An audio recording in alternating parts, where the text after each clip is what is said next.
Welcome to The Explainer. Today, we're going to peel back the layers on literally one of the most misunderstood topics in all of finance. You hear about it in the news constantly, right?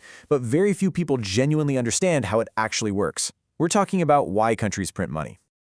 Okay, let's dive right into this with the most obvious question. If governments and central banks can just create money out of thin air, why don't they just, print enough to make everyone wealthy? Need more jobs? Boom, print money. Want to eliminate poverty? Just print more money. I mean, at first glance, it sounds like the absolute perfect solution. But pulling on this exact thread is exactly how we discover why economic problems are so incredibly difficult to solve. The trap that most of us fall into is thinking that money equals real wealth. But it doesn't. Money is simply a tool. It's just used to represent wealth. Getting this first principle down completely shifts how we have to view economics. Think about it. Money itself isn't the houses or the food or the medical care we need. It's literally just the ticket we use to easily trade for those things. So here's our roadmap for this explainer. First, we'll tackle the great money misconception. Second, the reasons to print money.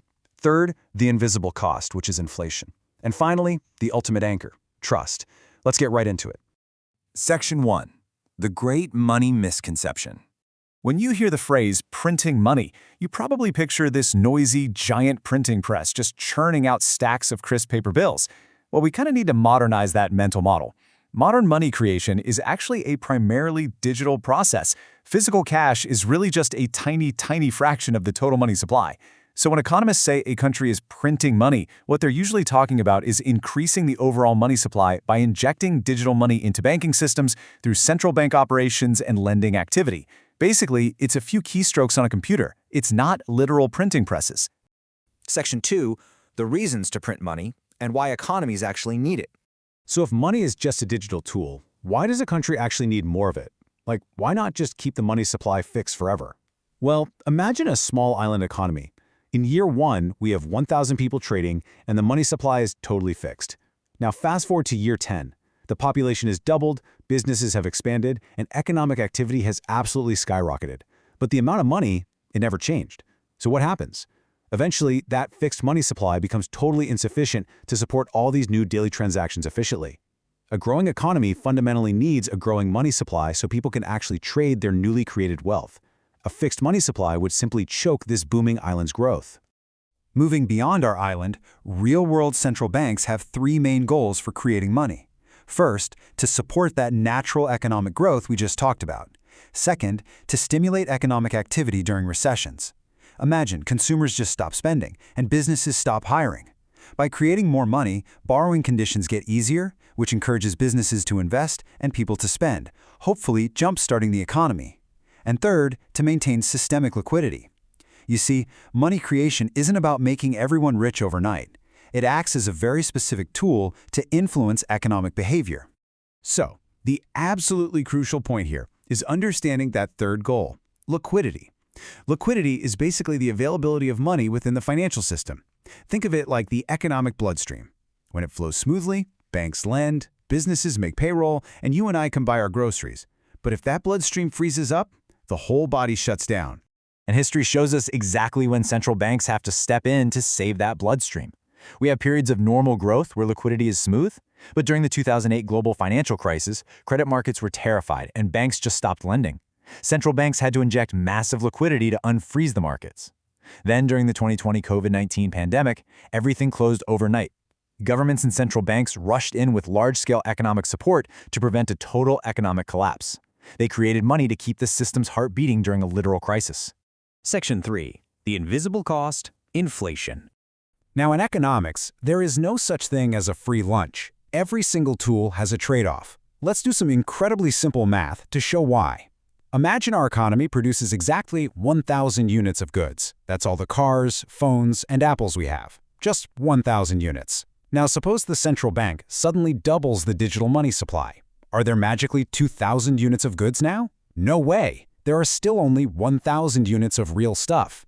And that leads directly to inflation. Because we just doubled the money without doubling the goods, we now have way more money competing for the exact same quantity of available stuff. So what happens? Prices rise.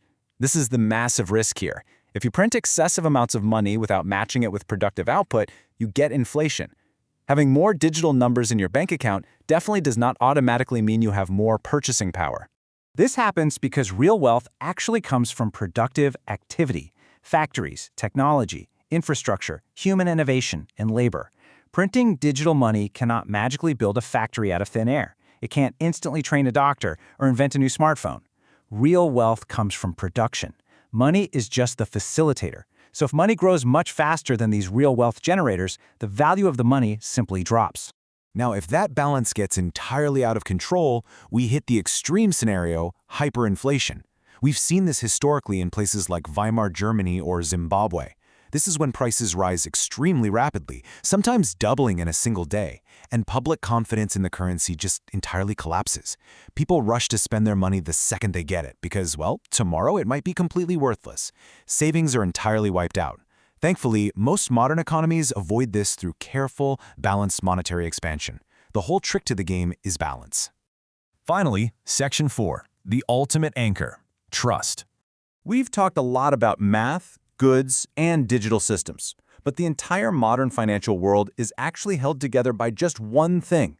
And to protect it, we have to look at how the system is structured.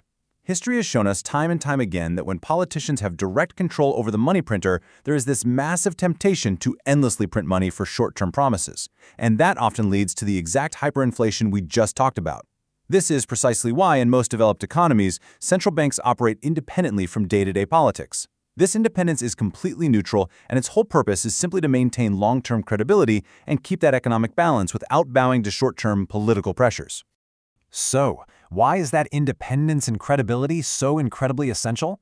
Because money works because people trust it. That is the ultimate lesson of this explainer. Think about it. People accept money for their hard work today because they firmly believe the grocery store is going to accept it tomorrow.